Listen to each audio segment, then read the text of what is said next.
ॐ अज्ञानतिमिरन्धस्य ज्ञानाञ्जनशलाकया चक्षुरुन्मिलितं येन तस्मै श्रीगुरुवे नमः।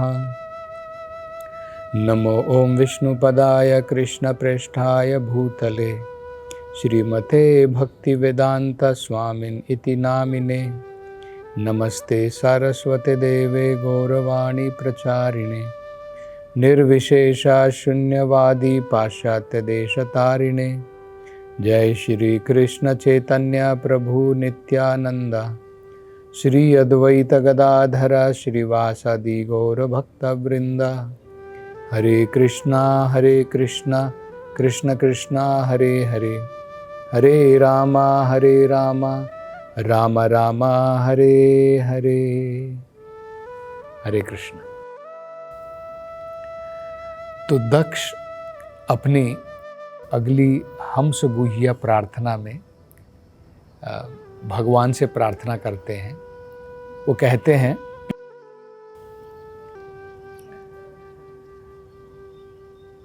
शुचि सद्म नमः। भगवान को वो कह रहे हैं कि भगवान आप शुचि सद्मने नमः। जब हमारा हृदय पूर्ण रूप से सभी प्रकार के कल्मशों से, सभी प्रकार के अनर्थों से, चाहे वो स्थूल हो या सूक्ष्म हो, जब सभी प्रकार के भौतिक पदार्थों से हमारा चित्त, हमारा हृदय शुद्ध हो जाता है, तब भगवान स्वयं दर्शन देते हैं।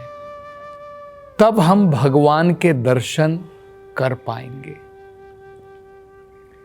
तो इस विषय में, इस प्रार्थना में कहा गया है कि मन की 3 प्रकार की परिस्थिति होती है। एक, जब हम जागृत अवस्था में हैं, तब हमारा मन अनेकों प्रकार से कार्य करता है। जब हम सो जाते हैं तो उसे कहते हैं स्वप्न। उस समय मन सूक्ष्म रूप से कार्य करता है और अनेकों प्रकार के हम स्वप्न देखते हैं। जागृत अवस्था में हम बाहरी चीजों को देखते हैं, स्थूल चीजों को देखते हैं, और स्वप्न में सूक्ष्म रूप से मन जो है वो क्रियाशील रहता है, एक्टिव रहता है। तो दोनों परिस्थिति में मन जो है क्रियाशील है, एक्टिव है, जागृत अवस्था में भी और स्वप्न अवस्था में भी। तीसरी अवस्था आती है, उसे सुषुप्ति कहते हैं, डीप स्लीप। तो एक हो गई जागृति, एक हो गई स्वप्न, एक हो गई सुषुप्ति। सुषुप्ति के समय में कुछ समय तक मन क्रियाशील नहीं रहता है, लेकिन वो भी भौतिक अवस्था ही है, वो आध्यात्मिक अवस्था नहीं है। जब हमारा मन इन तीनों अवस्थाओं से ऊपर चला जाता है, जागृति, स्वप्न और सुषुप्ति, जब तीनों अवस्थाओं से ऊपर चला जाता है, उसे कहते हैं समाधि अवस्था। जब व्यक्ति पूर्ण रूप से समाधि में होता है, उसका मन पूर्ण रूप से भगवान में लगा रहता है, तो उसे समाधि कहते हैं। तो इस प्रार्थना में कहा है कि जब हम इन तीनों अवस्थाओं से ऊपर, हमारा मन जब समाधि में लीन होता है और जब हमारा मन पूर्ण रूप से शुद्ध हो चुका है, सभी प्रकार के भौतिक पदार्थों से, चाहे वो स्थूल हो चाहे वो सूक्ष्म क्यों ना हो, तब हमें भगवान के दर्शन होते हैं। इसलिए भगवान को यहाँ पर कहा है नमः शुचि सद्मने। जो दर्शन देते हैं जब हमारा मन शुचि हो जाता है, पूर्ण रूप से स्वच्छ हो जाता है। बद्ध अवस्था में हमारे ऊपर 3 गुणों का प्रभाव होता है। सत्व गुण, रजोगुण, तमोगुण का प्रभाव होता है।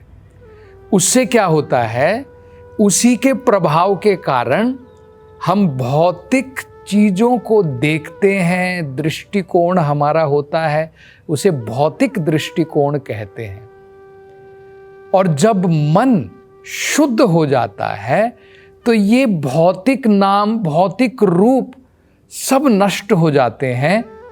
तब हम आध्यात्मिक नाम, आध्यात्मिक रूप के दर्शन कर सकते हैं। जब तक हमारा मन भौतिक नाम, भौतिक रूपों में डूबा रहेगा, आध्यात्मिक नाम, आध्यात्मिक रूप के दर्शन नहीं कर पाएंगे। तो ये कैसे संभव होता है? ये केवल भगवान की भक्ति के द्वारा संभव होता है। देखिए, ये वेदों में बताया गया है, उपनिषद में कहा है अतः श्री कृष्ण नामादि न भवेत ग्राह्यम इंद्रियैहि सेवोन्मुखे ही जिह्वादो स्वयं एव ही स्फुरति अदः। ये जो श्लोक है इसमें बताया गया है अतः श्री कृष्ण नाम आदि, भगवान कृष्ण का नाम, भगवान कृष्ण का रूप, भगवान कृष्ण की लीलाएं, भगवान कृष्ण के गुण, ये सब जो है अतः श्री कृष्ण नाम आदि न भवेत ग्राह्यम इंद्रियैहि, इन इंद्रियों के द्वारा हम नहीं ग्रहण कर सकते हैं, भगवान के रूप को नहीं देख सकते हैं, भगवान के नाम का जप नहीं कर सकते हैं, भगवान के नाम का श्रवण नहीं कर सकते हैं, जब तक ये इंद्रियां मैली हैं, गंदगी से भरी हुई है। तो क्या करना है?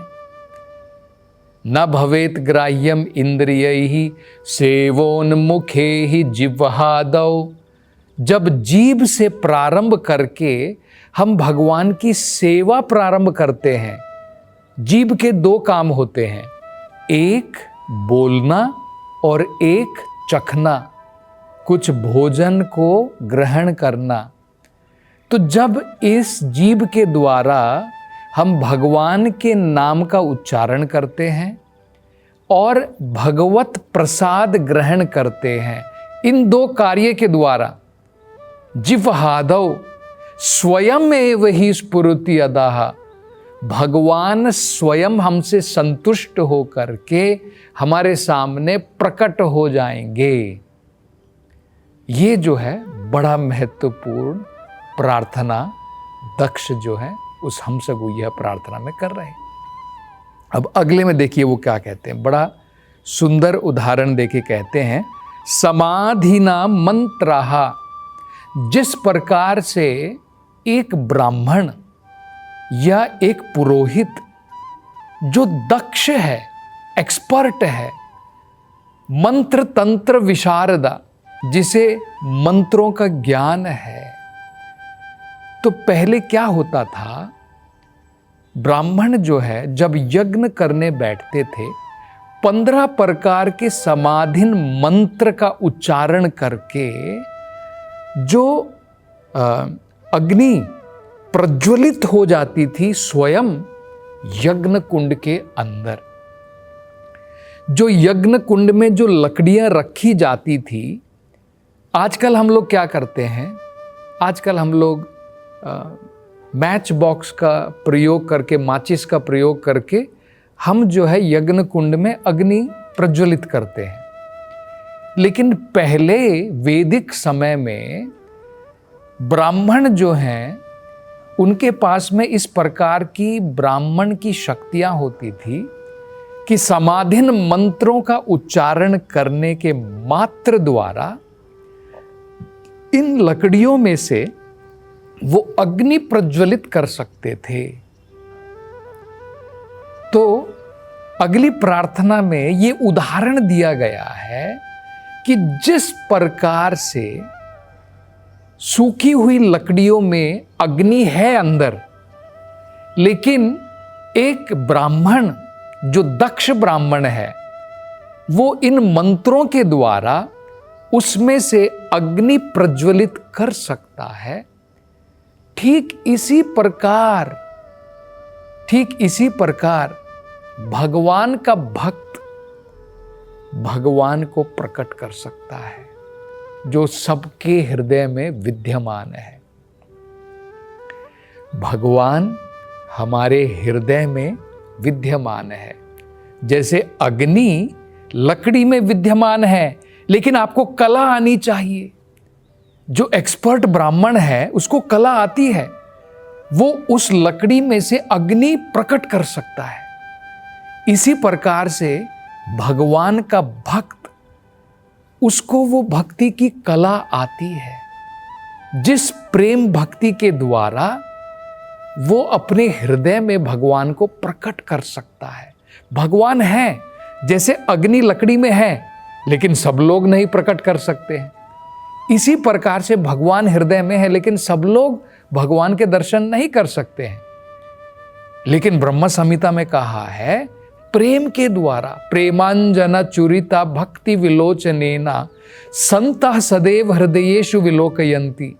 एक संत जो है, महात्मा जो है, सदैव भगवान के दर्शन करता है अपने हृदय के अंदर में, क्योंकि वो उस ब्राह्मण की भांति एक्सपर्ट है जो सूखी हुई लकड़ी में से अग्नि प्रकट कर सकता है। इसी प्रकार से भगवान का भक्त जो है अपनी प्रेम भक्ति के द्वारा अपने मन में भगवान को प्रकट कर सकता है, क्योंकि भगवान ऑलरेडी है। परमात्मा के रूप में सबके हृदय में भगवान विराजमान है। सर्वस्य चा अहम हृदि सन्निविष्टो, भगवान भगवत गीता में ये बता रहे हैं, सर्वस्य च अहम, सभी जीवों में सर्वस्य, हृदय के अंदर में, सन्निविष्टो, मैं निवास करता हूं। कुंती महारानी भी कहते हैं, अंतर बहिरवस्थितम न लक्ष्य से मूढ़ दृशा। लेकिन मूर्ख लोगों को भगवान ना अंदर दिखाई देता है ना बाहर दिखाई देता है, लेकिन भगवान का भक्त जो है भक्ति के द्वारा हृदय में भी और हर एक कण के अंदर में भी भगवान के दर्शन कर सकता है। तो इस विषय में बड़ी महत्वपूर्ण बातें हैं जो समझने लायक हैं। सबसे पहले, भक्ति अगर हम सही प्रकार से करना चाहते हैं, भगवत गीता में भगवान कहते हैं हमें पाप कर्म छोड़ने होंगे। जब तक पाप कर्म से हम दूर नहीं हो जाते हैं, दृढ़ता के साथ में भक्ति नहीं कर पाएंगे। ये हमें समझ लेना चाहिए। जब तक पाप कर्म नहीं छोड़ेंगे तब तक दृढ़ता से भक्ति नहीं कर पाएंगे। भगवत गीता में भगवान कहते हैं, ये शाम तु अंतगतम पापम जनानाम पुण्य कर्मणा ते द्वंद्व मोह निर्मुक्तम भजन्ते माम दृढ़ाव्रता। दृढ़ता के साथ में अगर आप भगवान की भक्ति करना चाहते हैं, अंतगतम पापम, जितने भी हम पाप कर्म करते हैं, वो जो हमारे मन के अंदर में पाप करने की इच्छा है, जब तक हम उससे दूर नहीं हो जाते हैं, हमारे पापों का अंत नहीं हो जाता है, हम दृढ़ता पूर्वक भगवान की भक्ति में मन नहीं लगा पाएंगे। तो ये बड़ी महत्वपूर्ण बात है। एक और बड़ा महत्वपूर्ण श्लोक जो भगवत गीता में ही आता है, भगवान बताते हैं जब हम पाप कर्म छोड़ देते हैं तब हम दृढ़ता के साथ भक्ति में लग सकते हैं। देखिए, सततं कीर्तयन्तो मां यतन्तश्च दृढ़ावृताः।